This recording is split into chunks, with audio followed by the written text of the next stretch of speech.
Hi. Hi guys, how's everyone doing on this day? This day, because we're taping and I'm like, oh, I shouldn't say what day it is.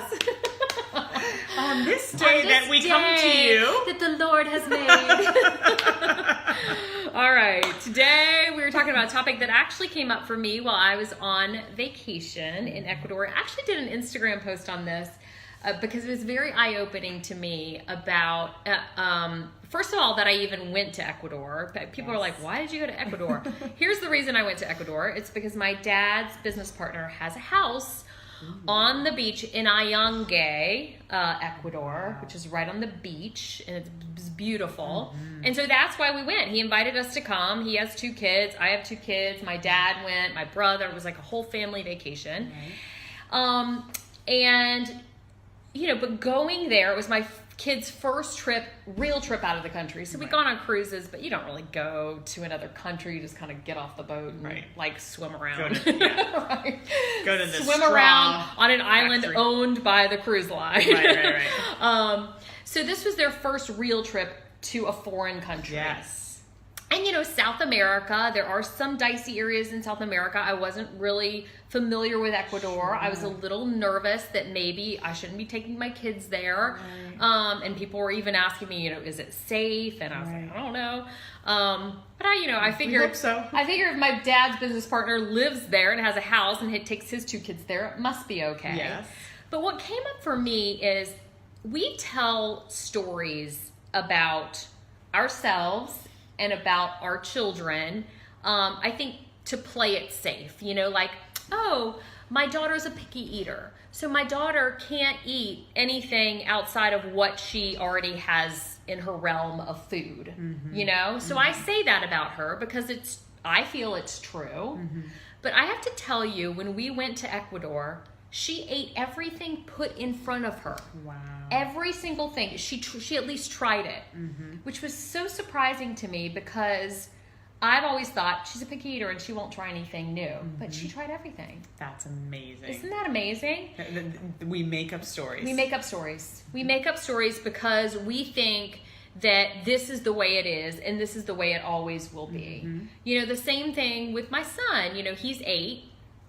And we had decided that we wanted to go hike this volcano in Ecuador. And I was like, well, maybe Trace can't do it. You know, he's only 8. And the elevation, you know, my kids are at sea level their whole life. We're in Quito, which is already at 9,000 feet. You know, and the altitude is like crazy. Oh my gosh. So then we're hiking to 12,000 feet, which is just wow. it's like mind blowing to us here in South Florida, who, you know, we're on the beach basically. And so, but he, you know, I was the one stopping every 5 minutes. He was fine.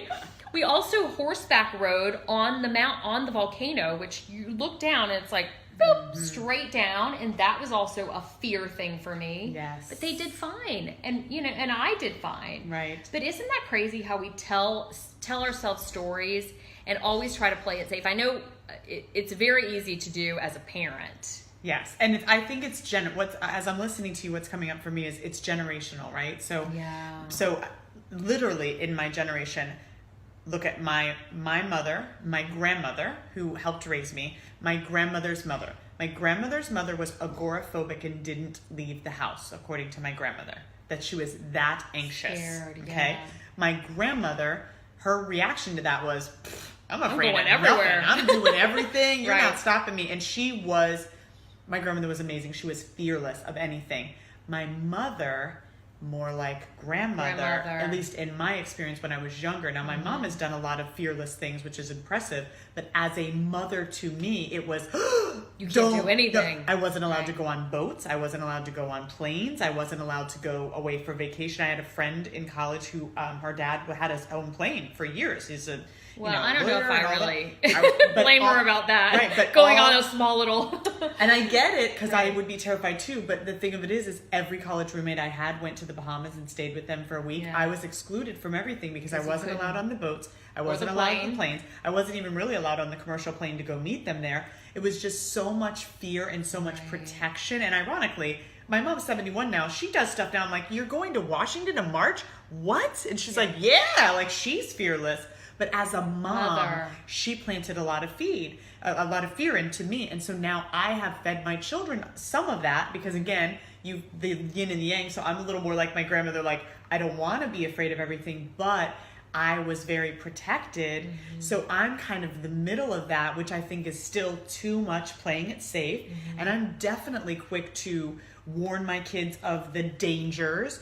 And so, of course, I have almost 2 kids that are fully rebellious, so my son's like, I'm jumping, I'm going, I'm driving fast, I'm jumping off the bridge, I'm doing, because he doesn't like that mom's like, be careful, be careful. And now my daughter, who's always been cautious, is 19, and now she's getting that way, like, well, I want to see and I want to try and I want to do it. So I think that I'm really inspired by what you're bringing up, because I am guilty of this. Guilty as charged.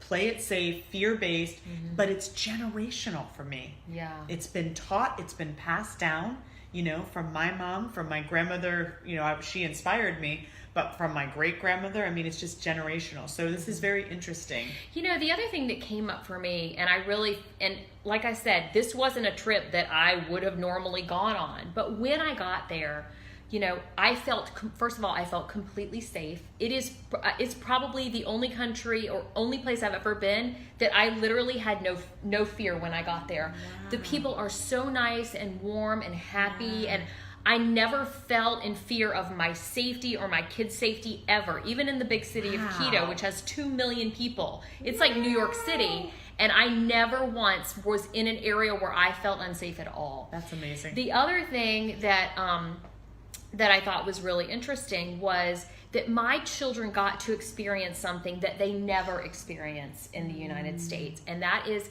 poverty, but poverty where people are okay with living very simply and are very happy, It's a different kind of not having any money. I mean, their homes were made out of thatch and dirt floors. I mean, we're talking about extreme poverty, but it's almost like they're okay. It's okay. They don't know any different. This is fine. And it's very simple. And all the kids are outside playing and they're so happy. Oh. No one's on a cell phone because first of all, a lot of them can't afford cell phones. No one has a car, so they're walking everywhere. Wow. And so I really think it was what I loved about it is being able to show my kids that not everyone lives like we live, And I'm not saying it's right or wrong. Like, the way we live is not right or wrong. I just want them to know that there's another way to live. Yes. That's completely different. And so many people in this world live differently than we live. So that was another thing that I think when you were able to get past that fear and show your kids a different way of life. That's amazing. Which I thought was interesting. I did have one incident that came up for me that was a little bit like, I didn't know if it was a fear thing or if it was a real thing. Right. So my son went to play on the cliffs with the little boy that we went to visit his parents in Ayangay, and they were fishing off some cliffs. And we were with them, and then I decided to leave to go back to the house, and the 12-year-old boy was like, no worries, I'll watch your son, and he'd been out there a million times fishing. I start to walk away, and I got around the corner, and I got this like, I cannot leave my son there, And I didn't know, is that a fear from when my brother died, who fell out of a tree? Right. And so I have that fear of falling and a freak accident like that. Or was that a real thing? And there's no way for us to know that. But what's interesting to me is that when we think of kind of classic post-traumatic stress, which is what you would have from having experienced that, you would think that you would have had a reaction to the cliff period. Itself, being there, standing there, having your son be there, that you would have been like, stand back, and that you would have been reacting. But what's interesting is you didn't have any reactivity until you left. And then you had what I would call a gut instinct of like, this isn't going to work. This doesn't feel right. Yeah. Something's not right here. And you went back. So I think that's one of the things that's interesting for us, right? Is determining what are real fears. And this is, playing it safe. So many of us play it safe because we think it's a real fear. Sometimes it's a real fear. And sometimes it's a gut instinct, that is like telling you don't do this or do this. And so figuring out which those That's are, hard. it's very, very difficult. I think for me, one of the things I love is that I feel like gut instincts are that. They come out of nowhere. And it's like your body's way of going, stop. Don't drive down that road. Stop right now. Go back. And so I've learned to listen to that. And I feel like that has saved me over time. I remember one time I was getting ready to step into an elevator to a parking garage, which parking garages as a woman can be a little dicey, right? They're dark. There's nobody around. And I had that, literally, it felt like a hand on my shoulder not to get in that elevator. It was dusk. There was nobody around. And I literally felt it, and I went, and right at that moment, someone was walking up, and he was a little sketchy, and I just bolted and went the other way, like towards security, and he started running the other way. So things like that, I feel like when your body goes, don't do that, we should listen. But the fear stuff, that tends to be the spinning, right? And the stories in your head, like this is going to happen, and this is going to happen, and this is going to happen. I feel like that's what anxiety does to us. Anxiety tells us stories. Well, what if the plane crashes? Well, what if our luggage doesn't get there? Well, what if? That feels to me like anxiety that's creating these scary thoughts. And so a lot of times if you talk back to those thoughts, saying things like, you know what? When is the last time that the plane crashed when I was on it? Right. Never. Right. The chances of that are very small. Let's look at the statistics. It's the safest way to travel. So it's responding back to some of that with some, some grounding, some logic, and then seeing if you can quiet some of that. That will be about just anxiety and fear versus a gut instinct is interesting. It will not quiet. Yeah. And that was it for you. Yeah, that was it. I had to turn around. Like it hit me like a ton of bricks after I'd walked away, and I was like, I got to go get him. Yep. And I did. I just said, you know what? You guys can fish off the beach. I'm okay with being here and fishing, just not off the cliff. Yes, exactly. Like this is what I'm just a little freaked out about this. Yes. You know, the other interesting thing, I went to the dermatologist the other day, and he was telling me a story about how his youngest daughter is the one that he would say of his 3 children, if they were going to get into trouble, this is the one that would get into trouble. Right. And I guess she was out with some friends on a boat. She's 18. She was out on a friends with some boat, and they were there were some jet skiers nearby. And a 275-pound guy who clearly had been drinking got knocked off of the jet ski, knocked out. So they all got out of the boat, dragged him to shore. I guess this was maybe near Peanut Island or something. Wow.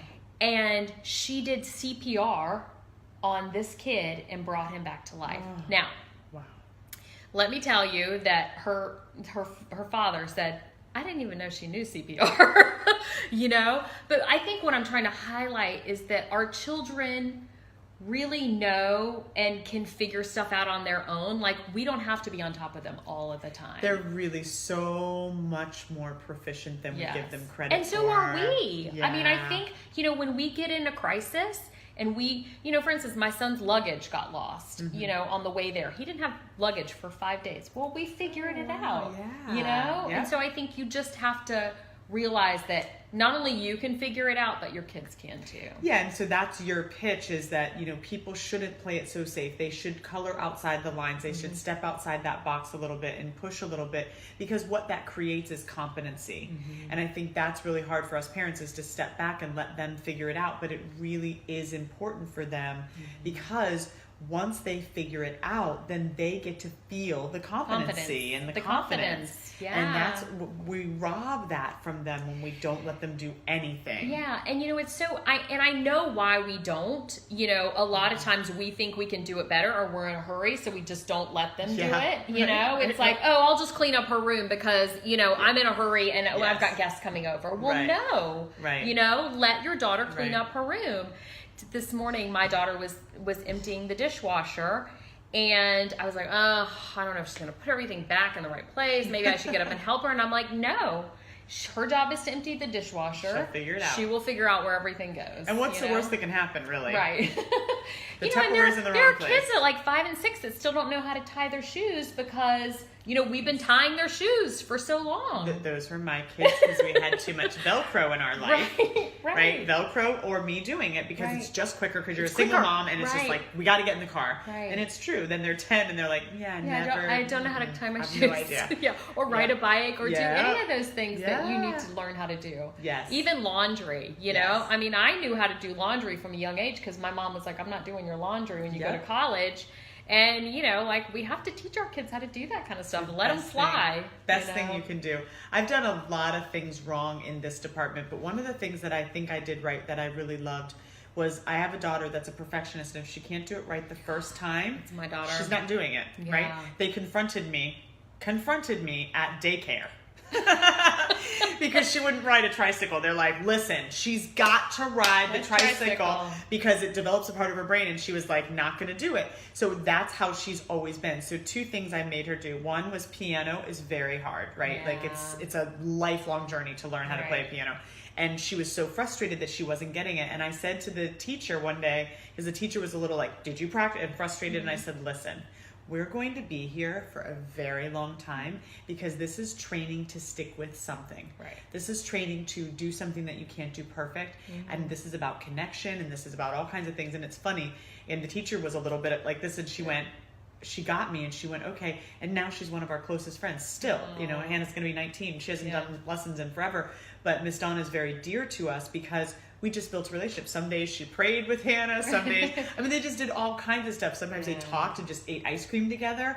But because Hannah didn't love the piano, but she hung in there and we went every week. That and roller skating. First time on skates. I hate it. I want to go home. I'm not doing this. I said, you can decide that you hate it once you know how to skate. Right. Because everybody hates it when they don't know how. Right. But if you know how, it's one of the most fun things you can do. Right. And she was spitting at me and angry and mad and she was sweating but we kept going until she had it. And now, of course, she loves it. Her and her brother go together. It's one of the things they really enjoy. Yeah. So I'm really glad that but it's the same thing as like, not letting them out of stuff so quickly because you feel like, oh, they're not going to be able to do it or it's going to harm them in some way. It's like, no, you can do this and you'll figure it out and you will stick with it. And at the end of it, you then decide once you know it and you know it inside and out. But to quit too quickly is something that I think we do. What are some tools you can tell people as far as like for adults to not play it safe? Because I think we kind of have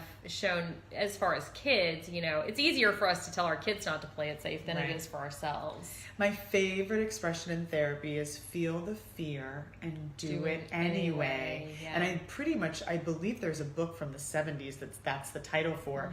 But I really believe, like a lot of times people will say to me, I'm just so scared. And I go, it's just a feeling. Yeah. So feel the fear and do it anyway. And believe me, from my mouth to my own ears, I really struggle with this one.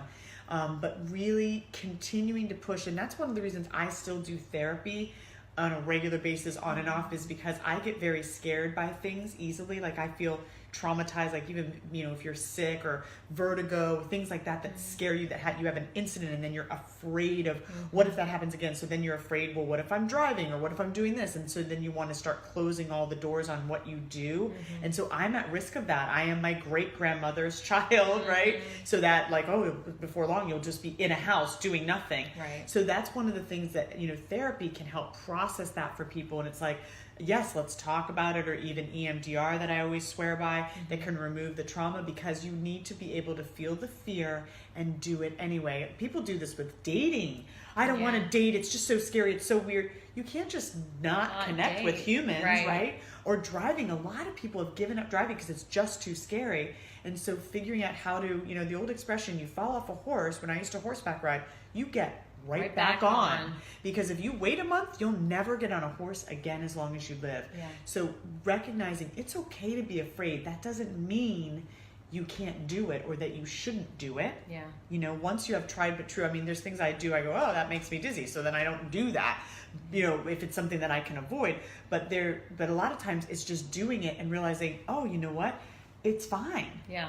I really do great at it. This is interesting because I think what I like to always say is you need to follow the universe and follow the signs of the universe. Because for me, I feel like the universe presents things to you and you have to make a decision. Like, am I going to take this risk or am I going to play it safe? And I think if you you really need to start paying attention to when things get presented to you. For instance, the trip to Ecuador for me was presented to me by my dad. Let's go here. I have this, he's inviting us. And my initial reaction was, I don't want to go to Ecuador for the summer with my kid, like I just time. Yeah, I don't have time. Like, and, I really want to go other places. I've never thought I wanted to go to Ecuador, Right. But it presented itself to me, and I was actually talking to someone about it, and he said, "Why wouldn't you go?" And I was like, "Oh, I don't know. It just wasn't ever something I wanted to do." Right. But it's so funny because I think the universe was saying, this is a trip you need to take. Yeah. This will make you and your kids better, right. And so I think when you can start to recognize that and notice the things that are presented to you, and don't always just say no, That was yes. my New Year's resolution on the year that I started with Channel 12. My New Year's resolution is say yes to everything, because as an anxious, fear-based person, I always said no. Oh, we have this great opportunity. You could be on TV. Oh, I'm not good on TV. I don't. No. I'm not. I would always come up with the reasons why it wasn't going to work. Yeah. Oh, I couldn't be a singer. I could never. Blah blah blah blah blah. And so we just sabotage ourselves. So literally, my New Year's resolution that year was say yes to everything.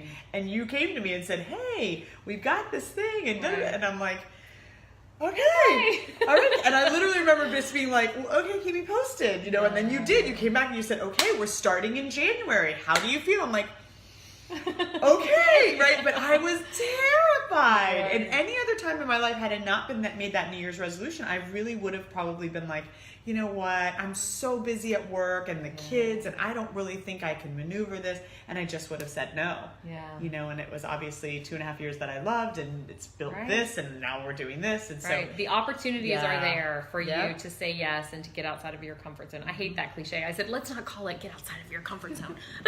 Let's call it not playing it safe. Yes. Risk-taking. Risk-taking. And following the universe. I love that. I love, and we could do, this spins into a million topics about mindfulness and staying connected and staying connected to those doors that open and going through the doors that open and putting yourself out there, but it's really about being present, being in your skin, so you can even see that these opportunities are presenting themselves. Yes. Yeah. Like recently I've just had a lot of things that have just kind of popped up, and opportunities that have come up that I never would have known about, and normally I never would have even said it was things I wanted to do. Yes. But then they present themselves and you're like, oh, well, that's an interesting opportunity. You know what, it's really fascinating. I can't give details on this, but it's exactly kind of along the same lines. One of the things I used to do is I hate change. And so anytime that anything changed in my life, it would be like instantly a bad thing. Like maybe you're renting a place, like my office, and then you have to change offices. It's like, oh my gosh, this is the worst thing ever.